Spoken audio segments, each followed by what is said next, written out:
Hi friends, ಎಲ್ರಿಗೂ ನಮಸ್ಕಾರ. ಇವತ್ತಿನೊಂದು ವೀಡಿಯೋದಲ್ಲಿ ಕ್ಯಾಬೇಜ್ ಮಂಚೂರಿ ಯಾವ ರೀತಿ ಮನೆಯಲ್ಲೇ ಮಾಡ್ಕೊಬೇಕು ಅಂತ ನಿಮಗೆ ತೋರಿಸ್ಕೊಡ್ತಾ ಇದ್ದೀನಿ.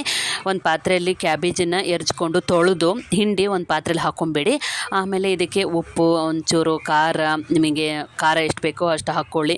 ಆಮೇಲೆ ಒಂಚೂರು ಸೋಡಾ ಪುಡಿ, ಆಮೇಲೆ ಅಕ್ಕಿ ಹಿಟ್ಟು, ಆಮೇಲೆ ಉಳ್ಳಾಗಡ್ಡಿ, ಕೊತ್ತಂಬರಿ, ಕರಿಬೇವು, ಶುಂಠಿ ಬೆಳ್ಳುಳ್ಳಿ ಪೇಸ್ಟ್ ಹಾಕ್ಕೊಬೋದು. ನಿಮ್ಗೆ ಬೇಡ ಅಂತಂದರೆ ನಾನು ಬರೀ ಬೆಳ್ಳುಳ್ಳಿ ಇದು ಕುಟ್ಟಿ ಹಾಕ್ಕೊಂಡಿದ್ದೀನಿ ಫ್ರೆಂಡ್ಸ್. ಮನೆಯಲ್ಲಿ ಶುಂಠಿ ಇದ್ದಿದ್ದಿಲ್ಲ, ಬರೀ ಇದು ಅಷ್ಟೇ ಇತ್ತು, ಬೆಳ್ಳುಳ್ಳಿ ಅಷ್ಟೇ ಇತ್ತು, ಅದನ್ನು ಕುಟ್ಟಿ ಹಾಕ್ಕೊಂಡಿದ್ದೀನಿ. ಆಮೇಲೆ ಅಕ್ಕಿ ಹಿಟ್ಟು ಇದನ್ನೆಲ್ಲ ಹಾಕಿ ಚೆನ್ನಾಗಿ ಕಲಿಸ್ಕೊಂಬಿಡಿ. ಯಾಕಂದರೆ ಒಂದು ಸ್ವಲ್ಪ ನೀರು ಥರ ಏನಾದರೂ ಅನಿಸಿದ್ರೆ ಅದಕ್ಕೆ ಇನ್ನೊಂದು ಸ್ವಲ್ಪ ಅಕ್ಕಿ ಹಿಟ್ಟು ಹಾಕ್ಕೊಂಡು ಬೇಸ್ ಚೆನ್ನಾಗಿ ಉಂಡೆ ಥರ ಬರಬೇಕು. ಇಲ್ಲಿ ತೋರಿಸ್ತಾ ಇದ್ದೀನಲ್ಲ ಅದೇ ಥರ ಬರಬೇಕು. ಅದನ್ನು ಎಣ್ಣೆ ಕಾಯಕ್ಕಿಟ್ಟಿದ್ದೆ ಫ್ರೆಂಡ್ಸ್. ಉಂಡೆ ಥರ ಮಾಡಿ ಎಣ್ಣೆಲಿ ಫ್ರೈ ಮಾಡಿ ಒಂದು ಕಡೆ ತೆಗೆದಿಟ್ಕೊಂಬಿಡಿ. ಆಮೇಲೆ ಇದಕ್ಕೆ ಒಂದು ಸ್ವಲ್ಪ ಸಾಸ್ ಥರ ಮಾಡಬೇಕಾಗತ್ತೆ. ಒಂದು ಸ್ವಲ್ಪ ಖಾರ ಪುಡಿ, ಆಮೇಲೆ ಟೊಮಟೊ ಸಾಸು, ನಿಮ್ಮ ಮನೇಲಿ ಯಾವುದು ಬೇರೆ ಥರದ್ದು ಸಾಸ್ಗಳಿದ್ದರೆ ಅದನ್ನು ಹಾಕಿ ಒಂದು ಪೇಸ್ಟ್ ಗತೆ ರೆಡಿ ಮಾಡಿ ಇಟ್ಕೊಂಬಿಡಿ. ಆಮೇಲೆ ಎಣ್ಣೆ ಒಗ್ಗರಣೆ ಮಾಡಬೇಕಾಗತ್ತೆ ಇದಕ್ಕೆ.